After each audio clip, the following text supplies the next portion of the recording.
مدرسے میں حصول تعلیم کے لیے روانہ فرمائے۔ ماہنامہ ترجمان منہاج القرآن الہدایہ صدر جلسہ شہزادہ غوث اعظم کے دست مبارک سے رسم اجرائی عمل میں آ رہی ہے۔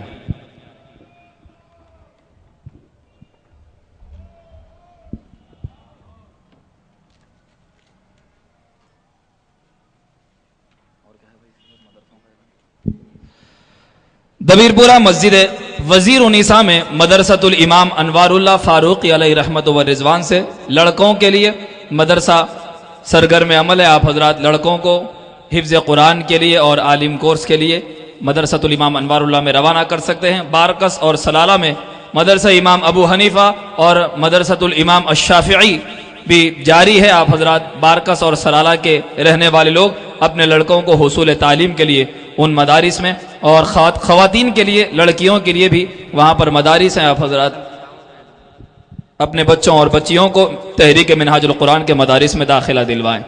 اب آئیے صدارت خطاب کے لیے میں دعوت دینے جا رہا ہوں۔ کچھ دیر آپ حضرات ماحول بنانے کے لیے میرا ساتھ دیں۔ ابھی مولائیت کا ذکر ہوا ہے، اور مولا علی، مولا کے ایک معنی مددگار کے بھی ہوتے ہیں۔ مولا ہر مدد طلب کرنے والے کی مدد بھی فرماتے ہیں، خصوصاً جب مولا کا چاہنے والا اس دنیا سے رخصت ہو کر عالم برزخ میں جاتا ہے تو ایک عاشق کہتا ہے کہ لحد میں تذکرہ بو تراب کر دوں گا، سوال کوئی بھی ہو لا جواب کر دوں گا۔ لحد میں تذکرہ بو تراب کر دوں گا، سوال کوئی بھی ہو لا جواب کر دوں گا۔ میرے گناہ زیادہ ہیں اے فرشتوں مگر علی کو آنے دو سارا حساب کر دوں گا۔ میرے گناہ زیادہ ہیں اے فرشتوں مگر علی کو آنے دو سارا حساب کر دوں گا۔ اور ناز کے ساتھ ایک اور عاشق یوں کہتا ہے کہ فشار قبر کو ایسا نڈھال کر دوں گا، میں مشکلوں کی طبیعت بحال کر دوں گا۔ فشار قبر کو ایسا نڈھال کر دوں گا، میں مشکلوں کی طبیعت بحال کر دوں گا۔ علی کے نام نے جرت وہ دی کہ زیر لحد میں خود فرشتوں سے کوئی سوال کر دوں گا۔ علی کے نام نے جرت وہ دی کہ زیر لحد میں خود فرشتوں سے کوئی سوال کر دوں گا۔ کہیں یا علی یا علی یا علی یا علی، نعرہ حیدری۔ صاحب فکر و نظر حق کا ولی کہتے ہیں، کاشف کنز حبیب ازلی کہتے ہیں، آئینہ خانے اسے عکس جلی کہتے ہیں، لہجہ عشق میں ولیوں کا ولی کہتے ہیں۔ اور جس کو ڈوبا ہوا سورج بھی پلٹ کر دیکھے، جس کو ڈوبا ہوا سورج بھی پلٹ کر دیکھے، ہم اسے اپنے عقیدے میں علی کہتے ہیں۔ جس کو ڈوبا ہوا سورج بھی پلٹ کر دیکھے، ہم اسے اپنے عقیدے میں علی کہتے ہیں۔ انتہائی عقیدت و احترام کے ساتھ علی شہزادہ غوث اعظم کو دعوت دینے جا رہا ہوں، اور تادم زیست میرے استاذ کا یہ قطعہ میں ضرور پیش کرتا رہوں گا۔ شہزادہ غوث اعظم کی نظر کرتا ہوں کہ کامیابی کا مدعا ہوں میں، سرفرازی کی انتہا ہوں میں۔ اپنی بات کرتا ہوں کہ کامیابی کا مدعا ہوں میں، سرفرازی کی انتہا ہوں میں۔ جن کو صدقہ دیا نہیں جاتا ان کے صدقے میں جی رہا ہوں میں، جن کو صدقہ دیا نہیں جاتا ان کے صدقے میں جی رہا ہوں میں۔ شہزادہ غوث اعظم خطیب ہندوستان حضرت العلامہ مولانا سید کاظم پاشا صاحب قادری دامت برکاتہم العالیہ میدان خطابت کے شہسوار اپنے روحانی اور ایمانی خطاب سے ہمیں سرفراز فرمائیں گے۔ نعرہ غوث، نعرہ غوث، شہزادہ غوث اعظم، شہزادہ غوث اعظم۔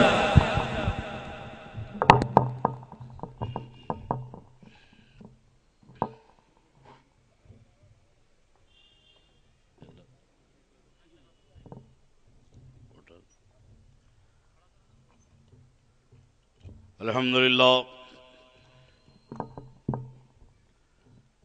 الحمدللہ الذی کفا وسلام علی عبادہ الذین اصطفیٰ، اما بعد قال اللہ تعالیٰ فی القرآن المجید والفرقان الحمید الی النبی الحبیبہ الکریم اعوذ باللہ من الشیطان الرجیم بسم اللہ الرحمن الرحیم لقد من اللہ علی المؤمنین اذ بعث فیہم رسولا صدق اللہ مولانا العظیم وبلغنا رسولہ النبی الامین الکریم ونحن علی ذلک لمن الشاہدین والشاکرین والحمد للہ رب العالمین۔ ایک بار بارگاہ رسالت والے رسالت میں درود پاک کا نذرانہ پیش فرما دیں۔ میں نے درود پاک پڑھنے کے لیے کہا تھا، کوئی چندے کی اپیل نہیں کی آپ لوگوں سے میں نے۔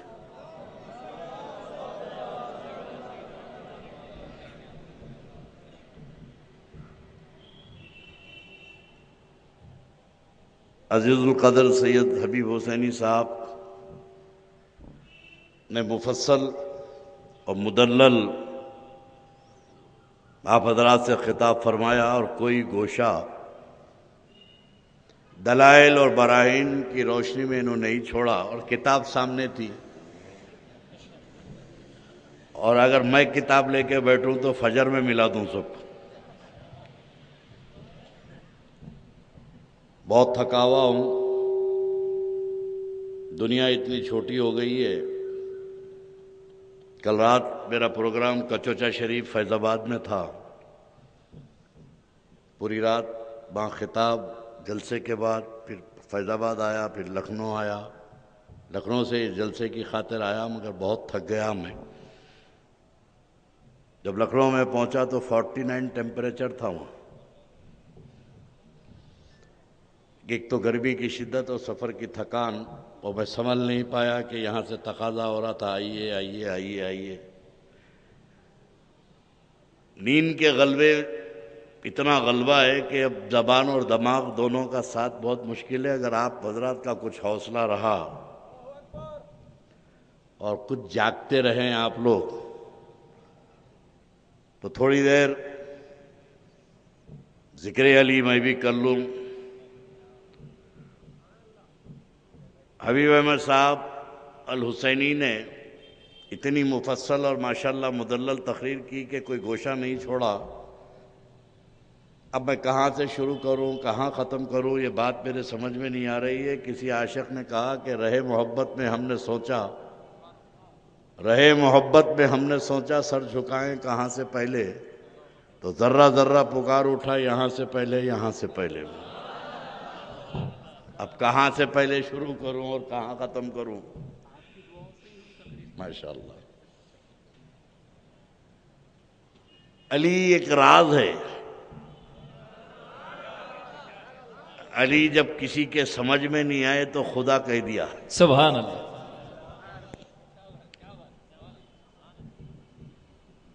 میرے دوستو، تھوڑا سا بیک گراؤنڈ آپ حضرات کے سامنے علی شیر خدا کی زندگی کا خاندانی بیک گراؤنڈ پیش کروں گا۔ علی کا کیا بیان، خاندانی بیک گراؤنڈ، کہ مولا علی خاندان بنو ہاشم کے وہ چشم و چراغ ہیں کہ حب رسول جس خاندان کا وتیرہ رہا، اور عشق رسول کا درس انہی کے والد ماجد نے دیا، جس کو سیدنا ابو طالب کہتے ہیں۔ اب یہ مولویوں کے جھگڑے ہیں کہ مسلمان تھے نہیں تھے، ہوئے تھے نہیں تھے۔ اب تھے نہیں تھے یہ تو ان کی روایتیں ہیں، لیکن میں آپ کو بتاؤں گا کہ ابو طالب کیا تھے۔ جب تک کہ مقام اور عظمت ابو طالب تمہارے سمجھ میں نہیں آئے گی تو خاندان بنو ہاشم کا کردار سمجھ میں نہیں آئے گا۔ یہ ایک حقیقت ہے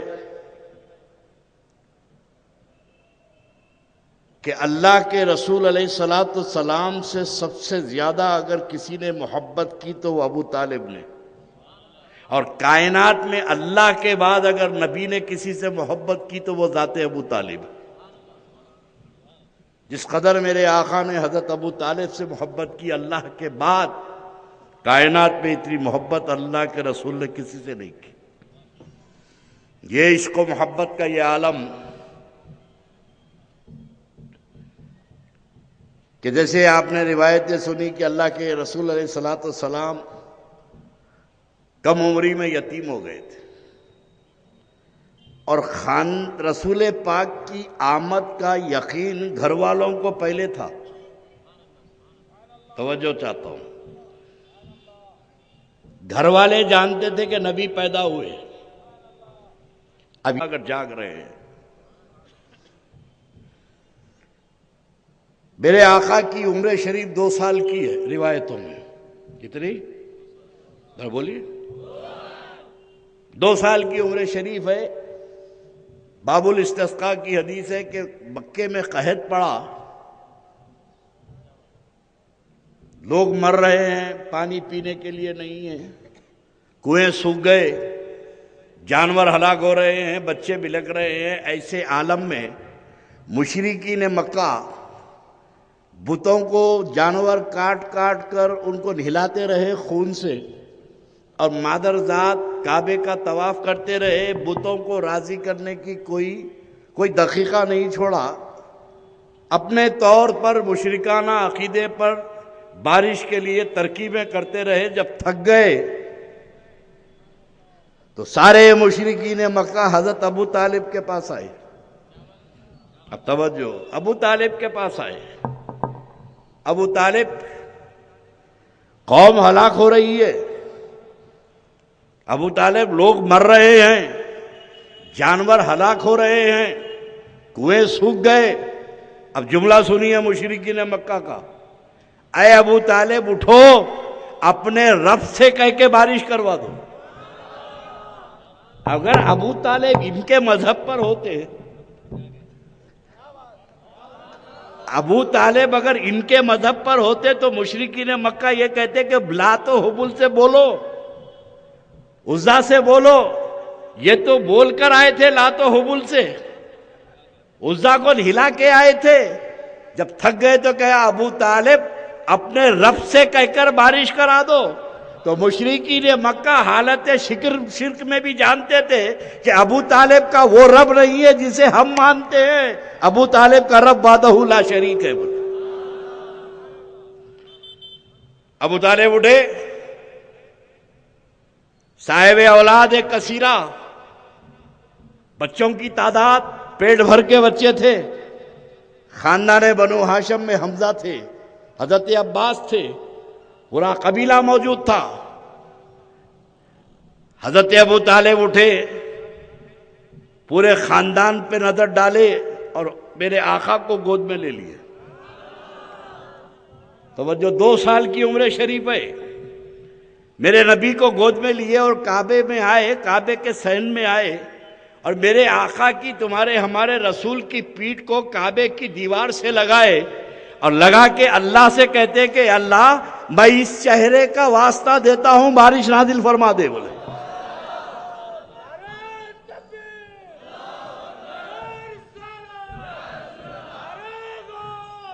فرمایا کہ وہ استسقى الغمام بوجهه الکریم، یہ وہ چہرہ ہے جس کو دیکھ کر بادل برس جاتے ہیں۔ ابو طالب کے گود میں میرے آقا ہیں، اور ایسی موسلا دھار بارش ہوئی کہ پورا علاقہ سیراب ہو گیا۔ اب سوال یہ پیدا ہوتا ہے کہ پورے بچوں میں ابو طالب نے حضور کو کیوں اٹھایا؟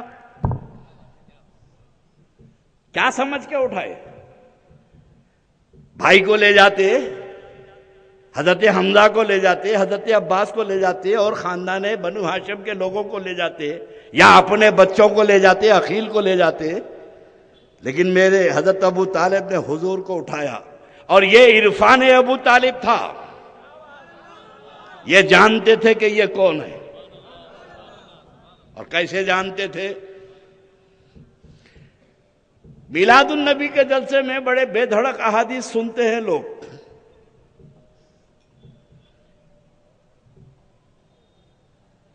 کہ ابرہہ بادشاہ کعبے کو ڈھانے کے لیے آیا، اور ایک بدمست ہاتھیوں کا لشکر لے کے آیا تھا،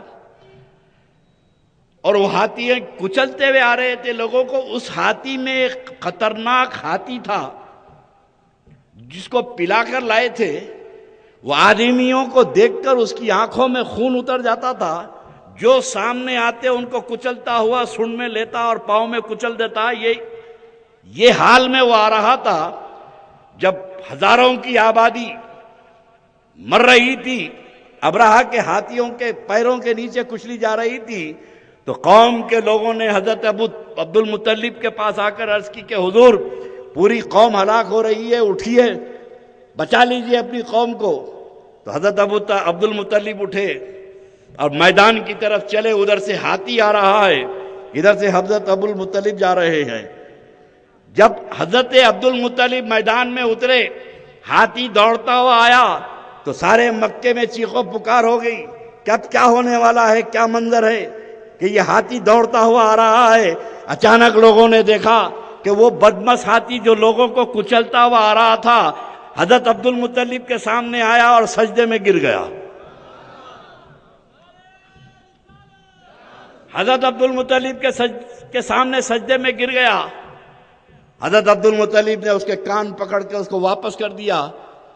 تو عارفین محدثین کہتے ہیں کہ وہ ہاتھی جھکا کیوں, اور یہ ہاتھی خنزیر کی نسل سے ہے, اس کے سونڈ کا پانی نجس العین. یہ ہاتھی حضرت عبد المطلب کے سامنے سجدہ کیوں کیا؟ تو مواہب الدنیا کابل آبار جتنے محدثین اور شارعین ہیں یہ کہتے ہیں کہ ہاتھی نے عبد المطلب کی پیشانی میں نور محمدی کو دیکھا تھا. توجہ, عبد المطلب کی پیشانی میں نور محمدی جلوہ گر دیکھا. ہاتھی سجدے میں گر گیا. ہاتھی کو پہچان ہوئی نور محمدی کی؟ بولو بھائی. ہاتھی نے نور محمدی دیکھا. اور حدیث شریف میں ہے کہ حضور کے والد سیدنا عبداللہ جب گلی سے گزرتے تو ایک خوبصورت لڑکی راستے میں کھڑے رہ کر بار بار پیغام دیتی کہ عبداللہ میں تم سے شادی کرنا چاہتی ہوں. عبداللہ تم سے یہ شرم و حیا کے پے کر اپنی نظریں نیچے کیے چلے جاتے. جب سیدہ آمینہ سے شادی ہوئی, صبح حضرت عبداللہ جب جا رہے تھے تو وہ راستے میں کھڑی رہنے والی لڑکی جو زمانے تک حضرت عبداللہ کو روک کر بات کرتی تھی, اچانک اس نے نظر پھیر لی, اپنا چہرہ پھیر لیا. تو پہلی دفعہ سیدنا عبداللہ رکے, کہا کہ اے لڑکی, ہر وقت تو مجھے ٹوکتی تھی, ہر وقت مجھ سے بات کرتی تھی, شادی کا پیغام دیتی تھی, آج کیا ہو گیا کہ تو مجھے شادی کا پیغام نہیں دے رہی ہے؟ تو کہنے لگی افسوس کر کے کہ عبداللہ میں تجھ سے شادی اس لیے کرنا چاہتی تھی کہ تیری پیشانی میں جو نور دیکھ رہی تھی وہ نور کی متمنی تھی. رستے میں کھڑے رہنے والی بچی کو نور محمدی نظر آیا. راستے میں کھڑے رہنے والی کو نور محمدی جلوہ گر دکھا. ابرہا کا بادشاہ بدمس ہاتھی کو نور محمدی دکھا. یہود و نصارہ کتابوں میں دیکھ لیے کہ خاتم النبیین آ گئے. کاہن عورتیں جانتی تھی کہ خاتم النبیین پیدا ہو گئے. جادوگر اپنے حساب سے معلوم کر چکے کہ خاتم النبیین پیدا ہو گئے. ہر ایک کو معلوم ہوا خاتم النبیین پیدا ہو گئے. اور یہ کتنے عقل کے اندھے ہیں, ارے ساری دنیا جانتی ہے خاتم النبیین پیدا ہو گئے. جن کے گھر میں پیدا ہوا وہ نہیں جانتے تھے. جن کے گھر میں پیدا ہوا وہ نہیں جانتے تھے خاتم النبیین پیدا ہوئے. حضرت عبد المطلب کو عرفان نبوت تھا, وہ جانتے تھے کہ یہ خاتم النبیین ہے. 8 سال کی عمر شریف ہے میرے آقا کی. مختلف روایتیں 6 ہے, 8 ہے, 10 سال ہے. حضرت ابو طالب میرے آقا کو لے کر سفر پہ جا رہے ہیں ملک شام تجارت کے لیے. ایک راستے میں بہت بڑا گرجا گھر تھا اور وہاں ولی کامل راہب رہتا تھا, عیسائی, اپنے وقت کا ولی تھا, اور 40 سال سے کبھی گرجا سے باہر نہیں آیا تھا.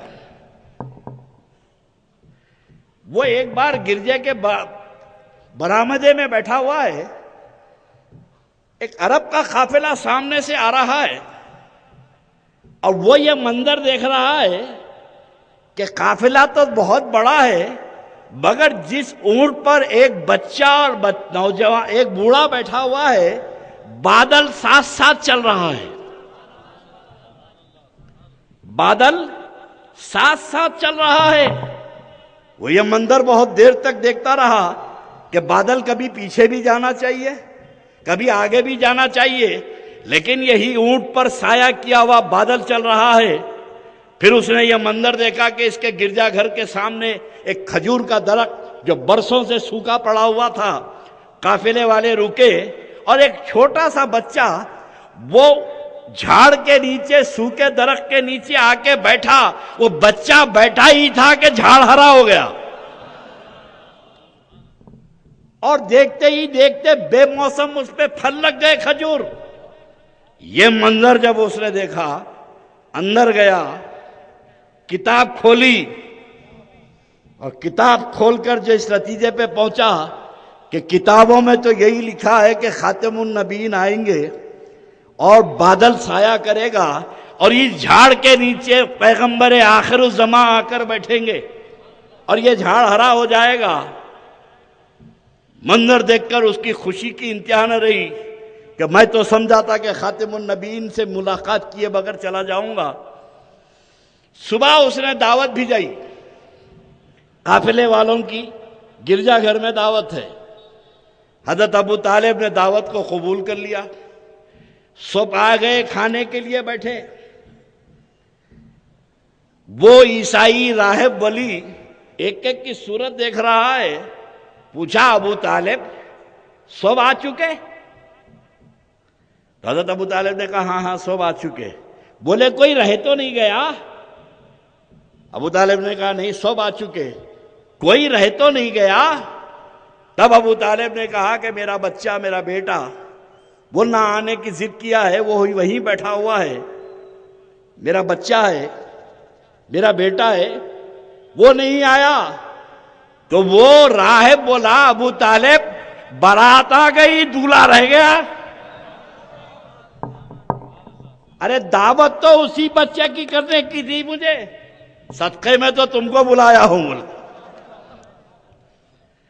لوگ گئے، ابو طالب نے حضور کو بلوایا، میرے آقا 8 سال کی عمر شریف ہے، آ کے بیٹھ گئے۔ وہ حضور کو دیکھتا رہا، ہاتھ چوما، پیشانی چوما۔ اس کے بعد حضرت ابو طالب سے کہنے لگا ابو طالب یہ جانتے ہو کون ہے؟ ابو طالب نے کہا تو بھی بتاؤ۔ بولے ابو طالب یہ خاتم النبیین ہے، یہ پیغمبر آخر الزماں ہیں، ان کی آمد کا اعلان ہو چکا، یہود و نصارہ ان کی تلاش میں نکل چکے۔ اے ابو طالب اس بچے کو اپنے سے کبھی جدا مت کرنا۔ اچانک ایک خبر سن کے ابو طالب کو حیرت کرنی چاہیے تھی۔ ایک خبر وہ دے رہا ہے، وہ خبر پہ خبر دے رہا ہے، یہ خاتم النبیین ہے، یہ پیغمبر آخر الزماں ہیں، دشمن ان کی تلاش پہ نکل چکے ہیں، اس بچے کو الگ مت کرنا۔ تو حضرت ابو طالب مسکرا کے کہتے ہیں ارے تو کتابیں دیکھ کے بول رہا ہے، یہ تو میرے گود میں پیدا ہوا ہے۔ فرمایا اس لیے میں اس بچے کو الگ نہیں کرتا، یہ میرے ساتھ رہتا ہے۔ ابو طالب جانتے تھے کہ یہ خاتم النبیین ہے۔ میرے دوستو، قربان کرنے کا جذبہ، صحابہ کی مقدس زندگی اگر پڑھو تو صحابہ نے اپنی جانوں کو قربان کیا ہے، لیکن اولاد کو قربان کرنے کا جذبہ ابو طالب نے سکھایا ہے۔ شعب ابی طالب 3 سال تک میرے رسول قید رہے اور خاندان بنو ہاشم قید رہا۔ کھجور کی گٹلیاں پیس کے کھائی جاتی تھی۔ 3 سال تک ابو طالب اور میرے آقا خاندان غار میں قید رہے۔ ابن اسحاق کی روایت ہے کہ رات کے وقت جب رات گزر جاتی، میرے آقا ایک کونے میں آرام فرماتے، بیچ میں سوتے، جہاں بھی جگہ ہوتی، ابو طالب اٹھتے، کہتے محمد وہاں سے اٹھو، وہاں جا کے لیٹو، عقیل یہاں آ کے لیٹو، جہاں میرے آقا لیٹتے تھے رسول کو اٹھاتے اور اللہ کے رسول کی جگہ اپنے بیٹے کو لٹا دیتے، کبھی عقیل کو لٹا دیتے، کبھی حضرت علی کو لٹا دیتے۔ یہ روز کا معمول ہے کہ آدھی رات کو میرے نبی اٹھتے، حضرت میرے آقا کو اٹھاتے اور جگہ بدل دیتے۔ میرے رسول نے پوچھا چچا جان یہ آدھی رات کو مجھے آپ کیوں اٹھاتے ہیں اور جگہ کیوں بدل دیتے ہیں؟ کبھی اٹھا کر علی کو سلا دیتے ہیں، کبھی اٹھا کے عقیل کو سلا دیتے ہیں، آخر واقعہ کیا ہے؟ تو فرمایا بھتیجے غار میں سے دشمن تمہارے سونے کی جگہ معلوم کرتے ہیں، اس لیے میں تم کو اٹھا کر اپنی اولاد کو سلاتا ہوں، اگر وہ قتل کے ارادے سے آئے تو میری اولاد تم پہ قربان ہو جائے اور تم کو دھکا تک نہ لگے۔ بولو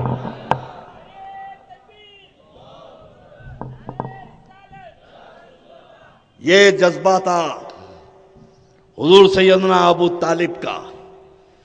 حدیث شریف میں ہے کہ ابو طالب دسترخوان پہ بیٹھتے اور لوگوں کو کھانے نہیں دیتے۔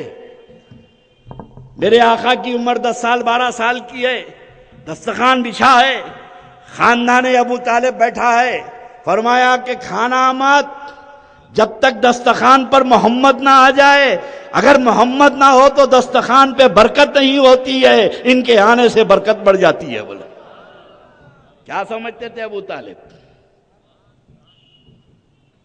یہ عرفان تھا سرکار سیدنا ابو طالب کا کہ وہ جانتے تھے کہ یہ خاتم النبیین ہے۔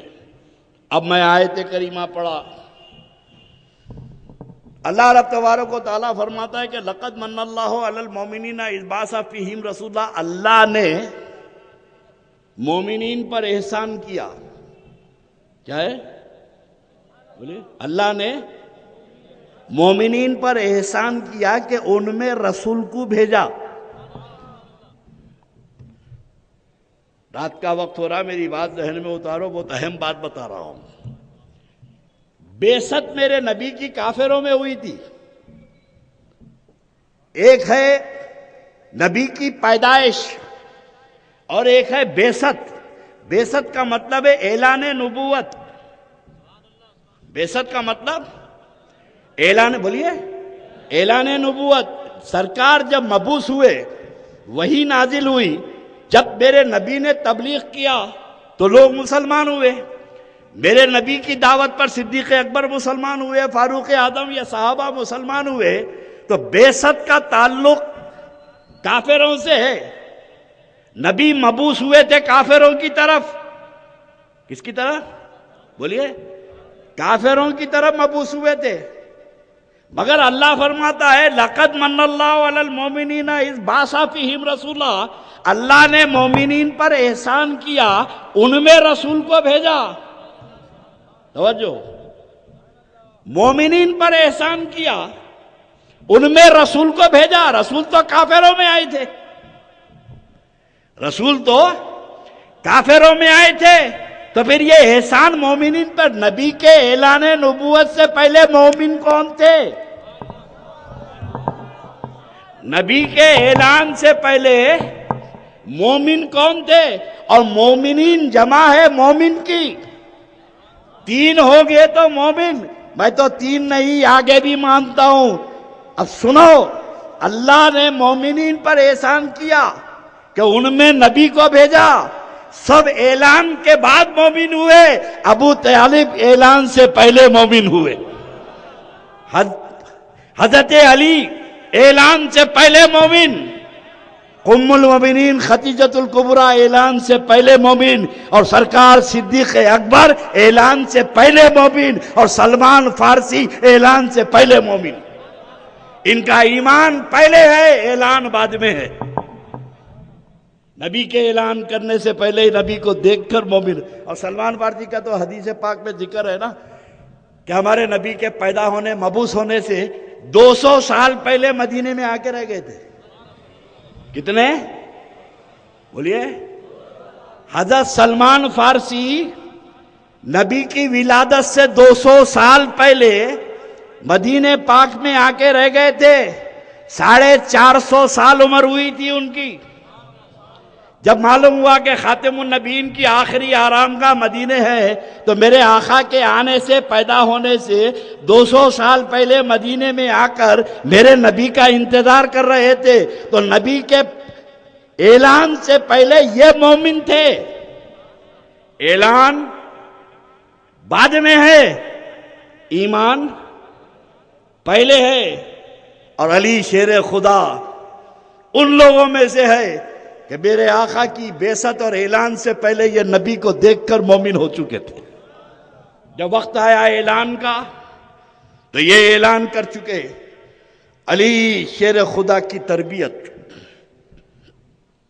میرے آقا کے ہاتھوں پر ہوئی۔ میں تفصیلات میں نہیں جاؤں گا۔ میرے آقا کو حضرت ابو طالب سے بھی ویسی محبت تھی اور علی کی والدہ سے بھی ویسی محبت تھی۔ کائنات عالم میں پہلی خبر ہے اور آخری خبر ہے، دفن سے پہلے میرے نبی نے کسی قبر میں لیٹا ہے تو وہ حضور علی مرتضیٰ کی والدہ کی خبر میں لیٹا ہے۔ فرمایا کہ میری ماں کو دفن کرنے سے پہلے مجھے لٹا دو تاکہ میں لیٹ کر ان کو برکتیں عطا کر دوں۔ بولے یہ عشق و محبت علی شیر خدا کو، رسول پاک تو حضرت ابو طالب ان کی اہلیہ سے تھی۔ اور ایک علمی نکتہ بیان کر دوں، حبیب احمد نے ایمان ابو طالب پہ کافی اجمالی روشنی ڈالی۔ اب بولنے والے بول لیتے ہیں، اگر آپ کا مزاج ساتھ دو تو بولو۔ بولو بھائی، جاگو گے؟ کیونکہ اب یہ میری تقریر کے بعد کل ہنگامہ ہونے والا ہے، کیونکہ ویسے بھی بہت ہنگامہ ہوتا ہے، یہ بول دیے وہ بول دیا۔ آپ جاگ کے سنو تو بولو، درود شریف پڑھو زور سے۔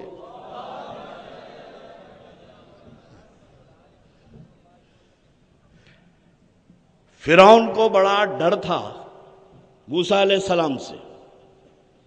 حضرت موسیٰ علیہ السلام تبلیغ کر رہے تھے اور دیکھتے ہی دیکھتے دائرہ اسلام پھیل رہا تھا، تو فرعون کو اپنی حکومت اور اپنی سلطنت کا خطرہ محسوس ہوا، اور موسیٰ کی مقبولیت، ان کی خاندانی شرافت۔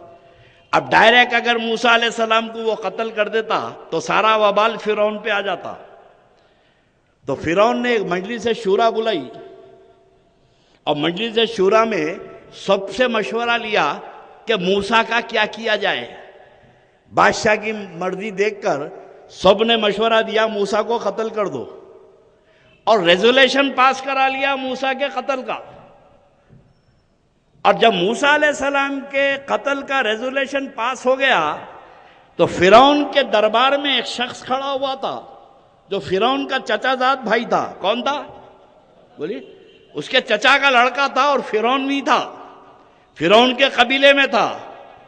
اب قرآن سنو، جب موسیٰ علیہ السلام کے قتل کی بات ہو گئی تب قرآن کہہ رہا ہے بھائی تم مومن ہے، میں مومن ہوں، اللہ کے بعد بھی مومن ہے ہم؟ کوئی گارنٹی دے سکتا ہے کہ اند اللہ مومن ہے؟ انشاءاللہ بولنا پڑے گا۔ اللہ چاہا تو مومن ہے، مگر اللہ جس کو مومن بولے وہ تو مومن ہی ہے۔ اب قرآن سنو، جب موسیٰ علیہ السلام کے قتل کا پروگرام بن گیا اور ریزولیشن پاس ہو گیا تو وہاں ایک شخص کھڑا ہوا تھا، اب وہ کہتا ہے، اللہ فرماتا ہے قرآن میں، وَقَالَ رَجُلٌ مُؤْمِنٌ مِّنْ آلِ فِرْعَوْنَ يَكْتُمُ إِيمَانَهُ أَتَقْتُلُونَ رَجُلًا أَن يَقُولَ رَبِّيَ اللَّهُ وَقَدْ جَاءَكُم بِالْبَيِّنَاتِ مِن رَّبِّكُمْ۔ اس مرد مومن نے کہا، ایک ایک جملے پہ غور کرو، قرآن پڑھ رہا ہوں۔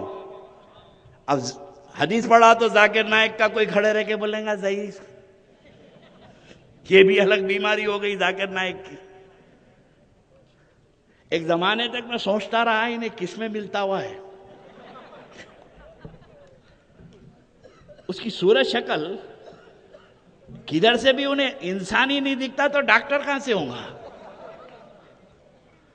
میں بہت غور کرا کس میں ہے، کس میں ریزمبلنس تو ہے کسی میں۔ اچانک مجھے خیال آیا بہت ملتا ہوا ہے، پیچھے دم لگا دو اور سامنے اٹے کا پہاڑ دے دو، کافی ہے۔ آپ صبح اس کی فوٹو کو اسکیچ پہ اتارو اور پیچھے دم لگا کے پہاڑ دے دو. بہت ملتا ہوا ہے. تو اب حدیث پڑھوں تو کہیں گے کہ بھئی ضعیف روایت سنا دے. اب قرآن سنا رہا ہوں. وقال رجل مومن من آل فرعون، اس مرد مومن نے کہا جو فرعونیوں میں سے تھا. کس میں تھا؟ بولیے. فرعون کے قبیلے میں تھا. اس مرد مومن نے کہا جو فرعونیوں میں تھا اور کیا کرتا تھا؟ یکتم ایمانہ، اپنے ایمان کو چھپایا ہوا تھا. توجہ میرے جملے پہ غور کرو. اپنے ایمان کو چھپایا ہوا تھا. ایمان کو چھپایا، اللہ فرما رہا مومن. ایمان کو چھپایا، اللہ فرما رہا مومن. اس نے کہا کہ اے لوگو، موسیٰ کا قصور کیا ہے اور کیوں تم اس کے قتل پہ آمادہ ہو چکے ہو؟ ایسے شخص کو کیوں قتل کرتے ہو جو یہ کہتا ہے کہ اللہ میرا رب ہے؟ وَقَدْ جَاءَكُمْ بِالْبَيِّنَاتِ مِن رَبِّكُمْ، اس کے پاس اس کے رب کی نشانیاں بھی موجود ہے. اب جو نتیجہ بیان کر رہا ہوں غور سے سنو. اگر وہ ایمان کو ظاہر کر دیتا تو موسیٰ علیہ السلام کی پیروی نہیں کر سکتا. فرعون کے دربار میں موسیٰ کی حمایت نہیں کر سکتا اور موسیٰ علیہ السلام کو قتل سے نہیں بچا سکتا. وہ موسیٰ کو بچانے کے لیے اپنے ایمان کو چھپایا، اور ایمان کو چھپانے کی ادا اللہ کو اتنی پسند آئی، وہ ایمان چھپانے والے کو اللہ نے مومن کہا. ایمان چھپا کر کلیم اللہ کی جان بچانے والا جب مومن ہے تو ایمان چھپا کر حبیب اللہ کی جان بچانے والا کافر کیسے ہو گیا؟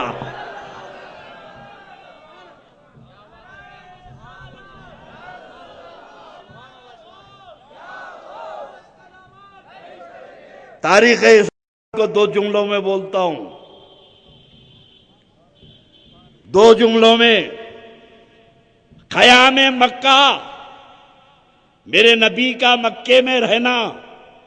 قیام مکہ نام ہے حیات ابو طالب اور ہجرت نام ہے وفات ابو طالب. جب تک کہ ابو طالب زندہ تھے مکے سے کسی کی ہمت نہیں ہوئی نکالنے کی.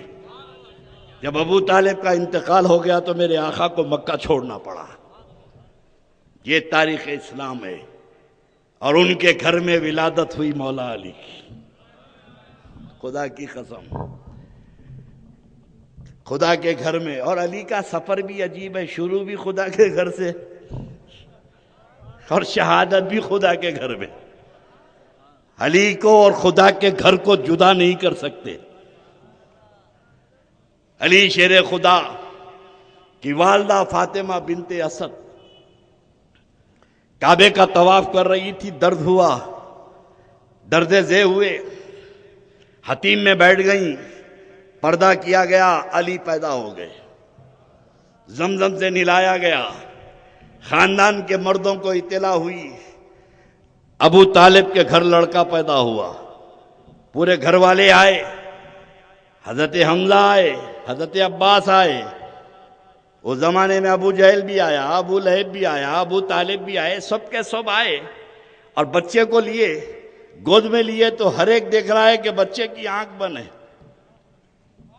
بچہ چچا حمزہ گود میں لیے، آنکھ بند ہے. عباس نے گود میں لیا، آنکھ